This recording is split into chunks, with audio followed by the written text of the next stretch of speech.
Everyone welcome और welcome back to my channel. तो आज के वेडिंग सीरीजे पार्ट 3 নিয়ে চলে এলাম। দিনটা ছিল 1 নভেম্বর। সেদিন আমি আর সুশোভন চলে গিয়েছিলাম গড়িয়াহাটে আমার বিয়ের জন্য জুয়েলারি কিনতে, মানে টিকলি, নথ, কোমর বন্ধনী এইসব। তো আমি এখানে নথ দেখছিলাম। আমি একটু বেশি বড়ও চাইছিলাম না আর একদম ছোটও চাইছিলাম না, যাতে আমার ফেসের সাথে মানানসই হয়। আর বিয়ের সময় যেহেতু সাজবো, একটু আমার মুখের সাথে যাতে মানানসই সেরকম থেকে আমি কিনছিলাম।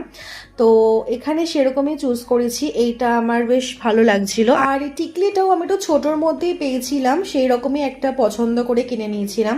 এরপর কোমর বন্ধনীও কিনে নিয়েছি। এবার সুশোভন ওর জন্য বিয়ের ধুতি পাঞ্জাবি দেখছিল, আর এই রেড কালারের পাঞ্জাবিটা আমাদের দুজনেরই খুব পছন্দ হয়েছে। এই পাঞ্জাবিটা হলো ভাত কাপড়ের জন্য নিয়েছে, আমার শাড়ির সাথে কালার ম্যাচ করে।